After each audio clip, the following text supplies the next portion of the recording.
I am pleased to have this opportunity to share with you a small part of my experience of atomic bombing of Hiroshima.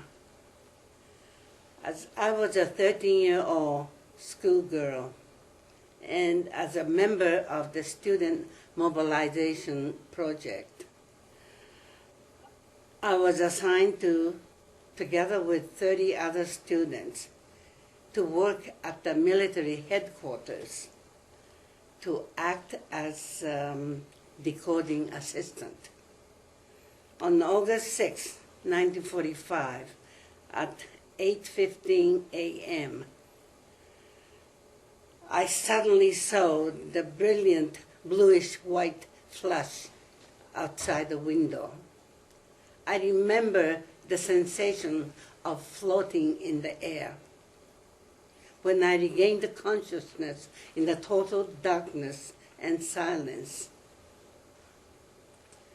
I found myself pinned in the rubble of the collapsed building. I began to hear my classmates' faint voices. "Mother, help me. God, help me." Then suddenly, some hand started shaking my left shoulder, and the man's voice said, "Don't give up, keep moving, keep pushing. I'm trying to free you. You see the light coming through that opening. Crawl towards it. Get out of here as quickly as possible." By the time I came out, the debris was on fire. That meant most of my classmates were burned to death alive. The soldier ordered me and a few other surviving girls to escape to the nearby hillside. Although it was morning, it was as dark as twilight because of the dust and smoke in the air. I saw streams of stunned people slowly shuffling from the center of the city.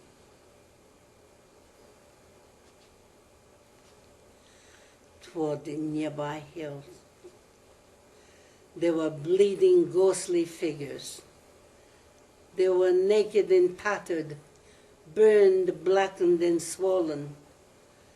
Parts of their bodies were missing, flesh and skin hanging from their bones, some with their eyeballs hanging in their hands. We girls joined the ghostly procession, carefully stepping over the dead and dying. There was deathly silence, broken only by the moans of injured and their pleas for water. At the foot of the hill was the army training ground, about the size of 2 football fields. Practically every bit of it was covered with the dead and injured, who were desperately begging, often in faint whispers, "Water, water, please give me water." But we had no containers to carry any water. We went to a nearby stream to wash the blood and dirt from our bodies. Then we tore off our blouses, soaked them with water, and hurried back to hold them to the mouth of the dying, who desperately sucked in the moisture. We kept busy at this task all day. We did not see any doctors or nurses. When darkness fell, we sat on the hillside and watched the entire city burn. Numbed and stunned by the massive and grotesque scale of death and suffering we had witnessed. Thus my beloved city of Hiroshima suddenly became desolation, with heaps of ashes and rubble, skeletons and blackened corpses. Out of a population of about 360,000, most of whom were non-combatant women, children, and elderly, became victims of the indiscriminate massacre of the atomic bombing. By the end of 1945, approximately 140,000 had perished. And as of present day, about and at least 260,000 have perished because of the effects of the blast, heat, and radiation. My own age group of over 8,000 grade 7 and grade 8 students from all the high schools in the city were engaged in the task of clearing fire lanes in the center of the city. Many of them were killed by the heat of about 7,000 to 8,000 degrees Celsius. Many were simply vaporized. Radiation, the unique characteristic of the atomic bombing, affected people in a random way, some fatally and others years later by the delayed effects. And it is still killing today, 66 years later.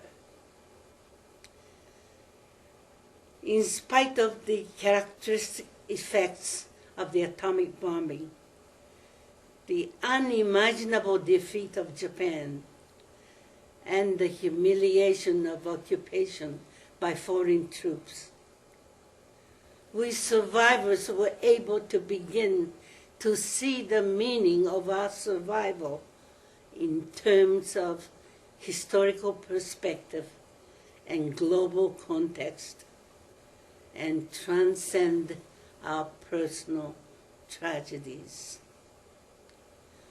We became convinced that no human being should ever have to repeat our experience of inhumanity, illegality, immorality, and cruelty of atomic warfare. And we identified our mission as warning the world of the danger of nuclear weapons. Convinced that humanity and nuclear weapons cannot coexist, and that as the only path to security and the preservation of humankind and civilization for future generations. We have been speaking out around the world for the past several decades for the total abolition of nuclear weapons. To you, the participants of this forum, I wish you productive and successful deliberations. Having struggled for a few decades to introduce disarmament education into the Canadian educational system, I believe it is most urgent and imperative to develop effective disarmament education in a multidisciplinary approach through collaboration among government, educational systems, and the communities. Thank you.